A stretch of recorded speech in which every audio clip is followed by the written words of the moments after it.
Okay, fine. uh, Coming to the special cases. Okay, coming to the special cases, as you know that the first comes out to be if the closed surface does not contain any charge, that is charge is equal to 0, then the above equation reduces to phi is equal to 0.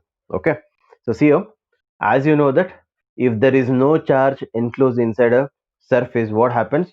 There is no electric field. No electric field means no electric flux, right? So hence, if there is no charge, if q is equal to 0, obviously the electric flux phi should also be equal to 0. So that is the meaning of that.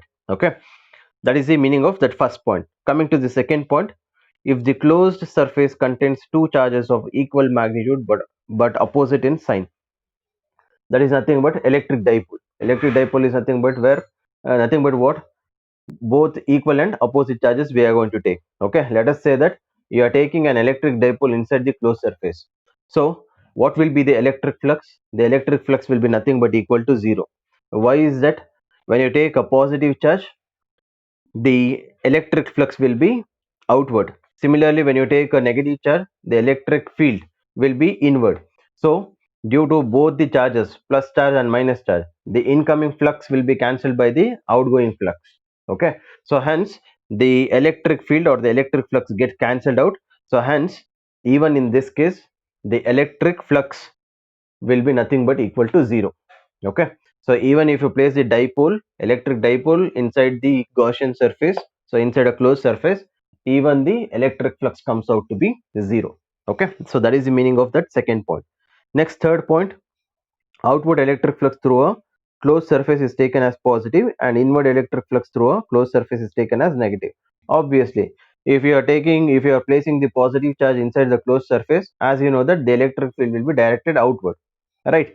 So that outward denotes that you can say that when the electric field is directed outward, so we can say that the positive charge has been enclosed in a surface, right? Similarly, if the electric field is directed inward, so that the meaning of that is nothing but the surface, okay, consists of a negative charge. Okay, that is the meaning of the third point. Next, what about in case if you have more than uh, if you have more charges? Okay, so if you have more charges enclosed in a closed surface, so what happens?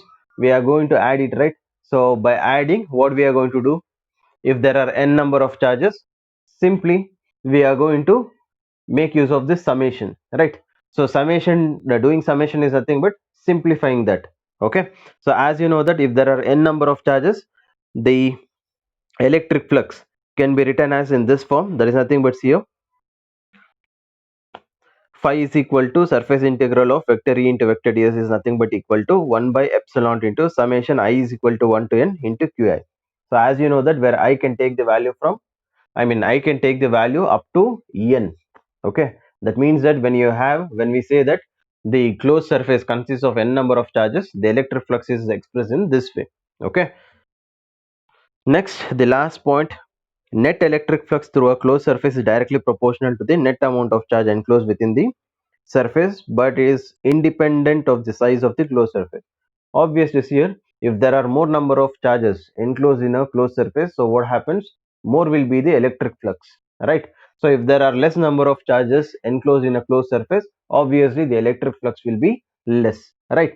So and this electric flux does not depend upon the size of the closed surface.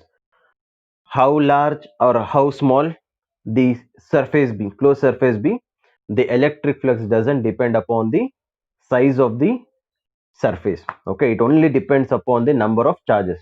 More is the charge, more is the flux. Less is the charge, less is the flux. Okay, so this is regarding the special cases, right? This is regarding the special cases. All the 5 cases I think I have explained. So in case if you have any doubt, you can just get it clarified, or else we will move to the next topic. Do you have any doubts? If you have doubts, please do ask. Get it clarified.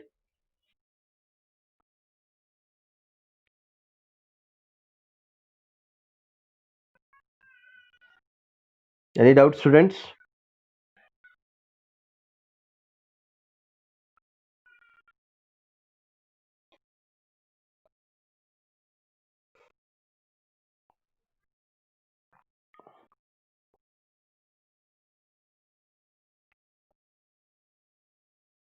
Okay, fine. uh, okay, Harshita, we know, sir. Okay. Okay, fine. Just you can come to chat and you can say that you don't have any doubt. Okay, so please don't write on the screen. Okay, fine. uh, Coming to the next topic. See here, this is nothing but the application of Gauss law. Okay, so as I said in the beginning of the class itself, so the applications of Gauss law is very very important. Okay, so this derivation is very very important.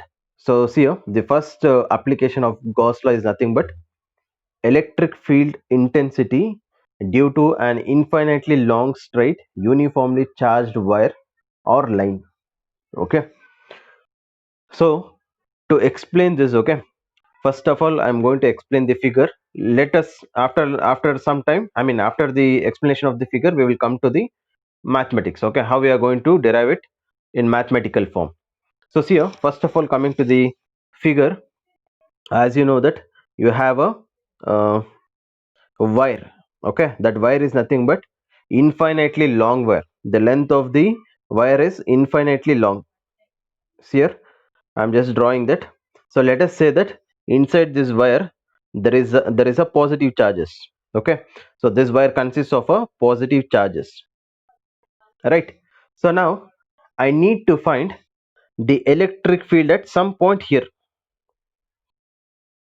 Here, I think I'm just making simple by writing on the screen itself. Please go through. Okay, so this is a point P where I need to find the electric field. Okay, due to this positive charges which is inside the, which is enclosed inside a wire. Okay, so in order to find the electric field at the point P, what I'm going to do is, first of all, I cannot calculate it with a simple form. Okay, why is that? Because the wire is infinitely long. Okay, since it is a infinitely long, there are more number of charges enclosed in a wire. So what I am going to do is, we are going to make use of this Gaussian surface. Okay, we are going to make use of this Gaussian surface. So in this case, what we are going to do is, we are going to draw a cylindrical type Gaussian surface. Okay, so in order to find the electric field at point P, what I'm going to do is, we are going to take a, we are going to draw a cylindrical Gaussian surface. Okay, so this is a cylinder, right? So now let us say that, let L be the length of this cylinder. Okay, let L be the length of the cylinder and R be the radius. From here to here it should be a radius, right? So R be the radius of the cylinder, right? So now what I'm going to do is, just I'm going to divide the cylindrical Gaussian surface into three parts. One is top surface, next is bottom, the third surface is the curved surface of the cylinder. Okay, so in order to find the electric field at a point P due to the positive charges, what we are going to do is, we are going to divide this Gaussian surface into three parts. So first part is nothing but the top surface, second part is nothing but the bottom, and the third part is nothing but the curved part. Okay, so the same thing has been written on the figure right here. Okay, so now see here, with this thing what we are going to do is, we will start deriving it mathematically. Okay, so first of all, I'll just read out the explanation part. See here, consider an infinite and very thin straight wire having uniform linear charge density lambda. Okay, so as we have studied uh, in this chapter itself, in the previous topics, the linear charge density, right? Linear charge density is nothing but what? Charge per unit length, right? So by making use of that, we are going to derive this. And the next line says that this wire is symmetrically about the axis of the wire. Okay, the wire is symmetrical. Next, to calculate the electric field intensity E at a point P, distance r from the line drawn an imaginary cylinder Gaussian surface of radius r and length L around the charged line as shown in the figure. It is nothing but the same thing. In order to find the electric field at the point P, what we are going to do is we are going to draw a Gaussian surface where L is the length of the cylinder and R is the radius of the cylinder. Okay, we are drawing a cylindrical Gaussian surface. So next, as you know that the charge enclosed by the Gaussian surface is nothing but, we are going to write it that one as Q is equal to lambda into L, because by making use of the linear charge density, as you know that linear charge density is denoted by lambda is equal to Q by L, Q by L, right? So Q should be nothing but equal to lambda into L, correct? So that is what they have given here. Okay, the charge enclosed by the Gaussian surface is nothing but, it is calculated as Q is equal to lambda into L. Okay, next is nothing but, according to the Gauss law, we know that Gauss law, surface integral of S vector E into vector ds is nothing but equal to Q by epsilon naught. So what we have done is, in the value of, in the place of Q, we have substituted the value of lambda L. So Q by epsilon naught is nothing but equal to lambda into L divided by epsilon naught. That is taken as equation 1. Okay, so next they have said that the cylindrical Gaussian surface is divided into three parts: first, second and third. First is nothing but the top face, second is bottom face, and the third one is the curved surface respectively. Okay, so next what we are going to do is, see, listen here, just this Gaussian surface what we have written, we are going to extend it for all these three parts. What we have divided that the cylindrical Gaussian surface into three parts, we are going to apply the Gauss law to this three parts. Okay, so see here, when you take this equation 1 and when you apply to that all the three parts, the equation 1 comes out to be surface integral of vector E into vector ds, that is nothing but equal to integral of first part vector E into vector ds plus integral of second part vector E dot vector ds plus third part integral of third part vector E dot vector ds, that is nothing but equal to lambda L divided by epsilon naught. Okay, so the equation 1 comes out to be like this. Okay, when you apply the all the three surface in the form of Gaussian, in the form of Gaussian Gauss law. Okay, when you extend that, the equation 1 comes out to be like this. Okay, which is denoted by equation 2 there. So now let us take the first surface. Okay, as you can see in the first surface, as you know that there is a positive charge right inside the wire. So see here, just I'm making it simple. As you know that this is the top surface, right? So next what I'm going to do is, I'll take a small area element here. Okay, so I'll take a small area element. As you know that, okay, since the area vector should be perpendicular to the surface, right? So when we take a small surface element, the area vector should be normal to the given surface. So when you take the top surface, what happens, the area vector will be directed towards the left side, right? So that is nothing but denoted by ds vector. So next, due to the positive charges, as you know that the electric field lines due to the positive charges should be away from the charge, right? So hence it should be in the upward direction. So this is vector E. So you can see in the figure, that is this part here. Okay, so we have taken a small area element there, so the area vector of that element is directed towards the left side, that is normal to the surface, and the electric field is directed in the upward direction. Okay, so that is the thing. Fine, this is regarding the first surface. So coming to the second surface.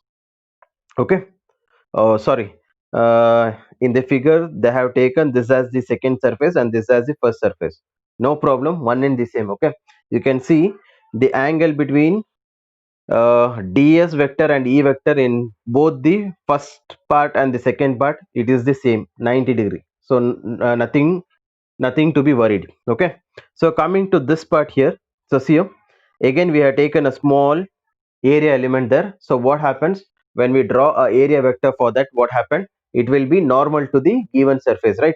So hence the area vector will be directed towards the right, correct? So next, the electric field due to the positive charges will be directed in the upward direction, right? So when you take the both surface, first surface and the second surface, so what happens?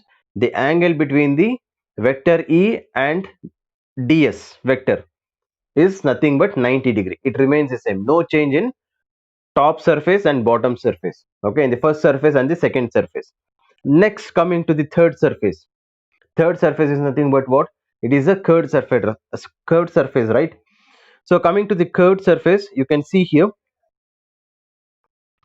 when you take a curved surface, what happens? As you know that the area vector will be directed in the upward direction. Similarly, the electric field will also be directed in the upward direction. So hence, the direction of area vector, that is ds, and the direction of electric field will be along the same direction.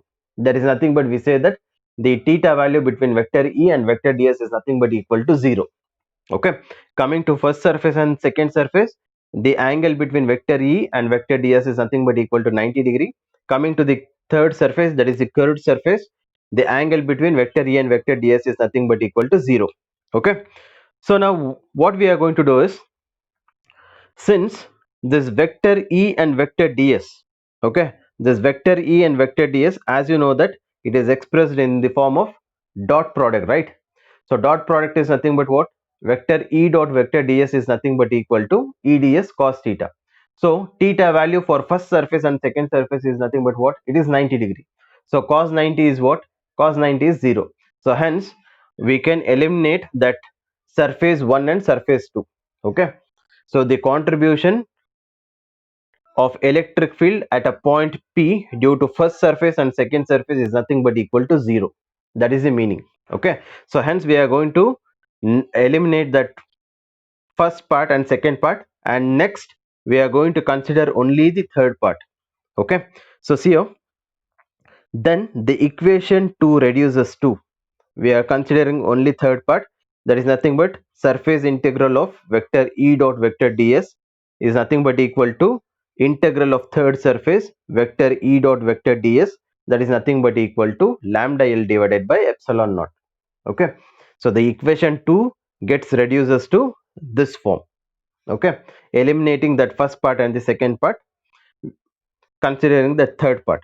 Okay, so next is nothing but it is said that vector E dot vector ds is nothing but expressed in the form of cos theta.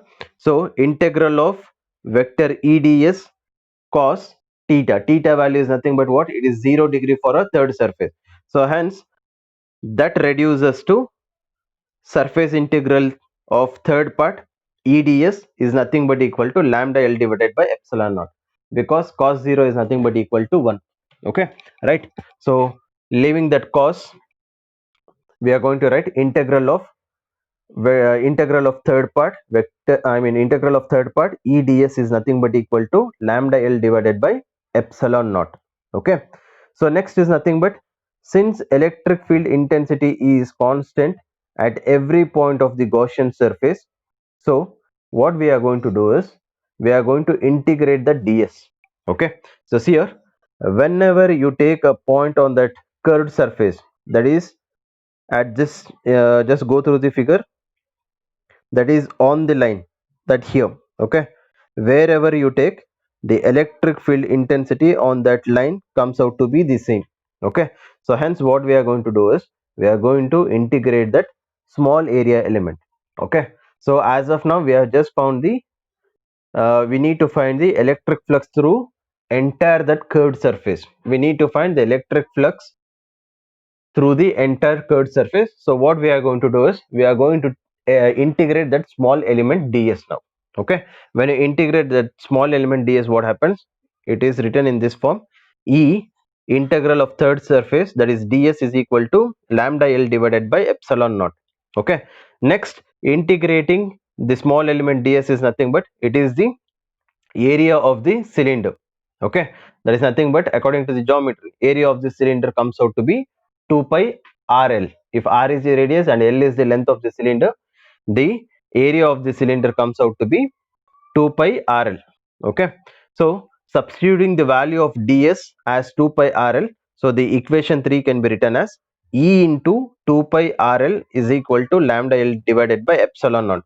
So as you can see, L and L get cancelled, so left out thing is nothing but E is equal to lambda divided by 2 pi epsilon naught R.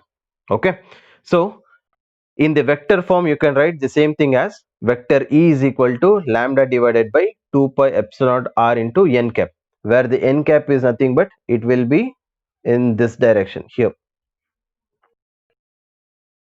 Okay, so it will be along the area vector, that is the third part what we have taken there. Okay, so this is regarding how we are going to express the electric field intensity due to an infinitely long straight uniformly charged wire. Okay, so from the equation, from this equation it has been clear that that means that E is inversely proportional to R. You can see that R is in the denominator, right? So what does it mean? E is inversely proportional to 1 by R. That means that as you go away from the charge, okay, as you go away from the charge, what happens? The electric field intensity keeps on decreasing. Okay, if you are near to the charge, the electric field intensity is more. So as you go away from the charge, what happens? The electric field intensity keeps on decreasing. So that is the meaning of that. Okay, so that is the meaning of that. E is proportional to 1 by R. Okay, so this is regarding the derivation of that, I mean derivation of uh, uniformly charged wire. Okay, as I have said, this is for 5 marks. Definitely you are going to get in your examination. So in case if you have any doubt, please let me know, so I'll be there to help you out in which step you are finding it difficult. So let me know. Do one thing, just I'll give you 2 to 3 minutes time. Just go through the figure first, apply the same thing in terms of mathematics, try to derive it, I mean just go through each and every steps. So in case if you have any doubts, let me know. Okay, so just go through everyone about the derivation.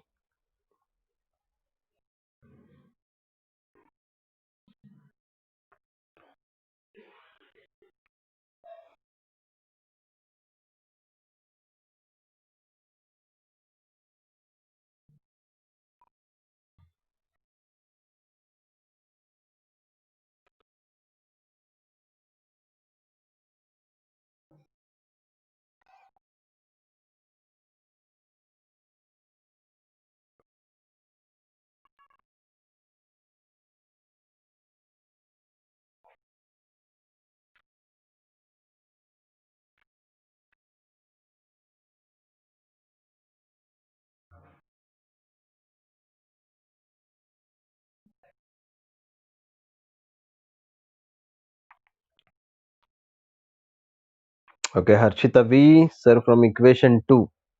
Yeah, what? From equation to what?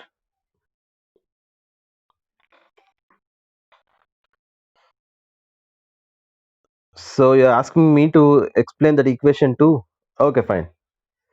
Okay, fine. See here, Harshita, the equation 2 is nothing but, first go through about equation 1. Equation 1 is nothing but what? It is nothing but the mathematical form of Gauss law, right? So in the place of Q, just we have replaced that one by lambda into L. There is nothing but linear charge density, making use of the formula of linear charge density. So since Q is equal to lambda into L, just we have replaced Q by lambda L.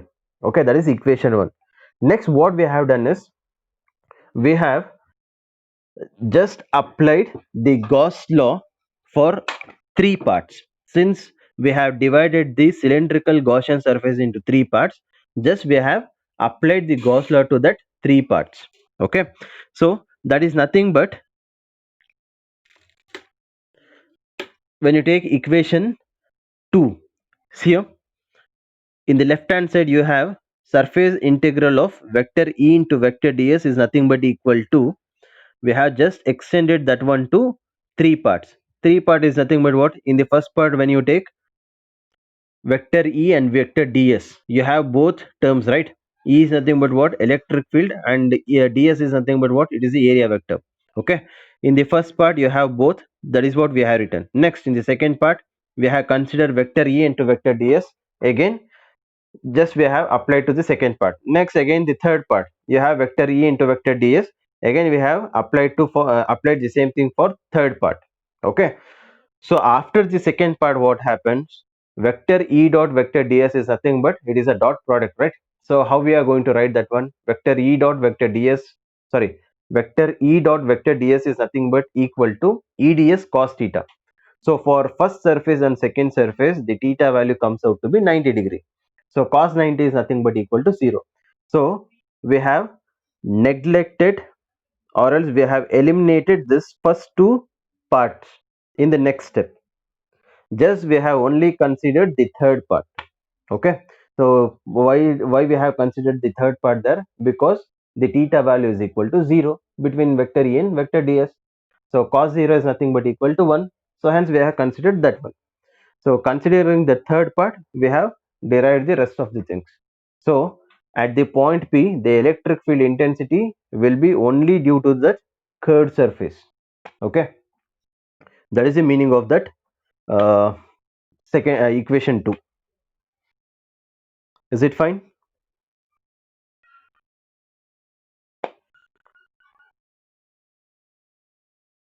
Is it fine, Harshita? Okay, fine, good.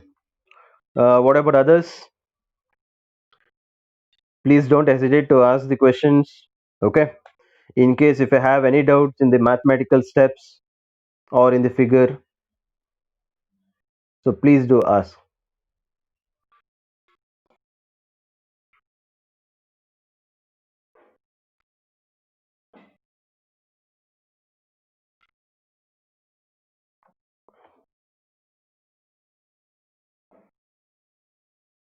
Okay, fine.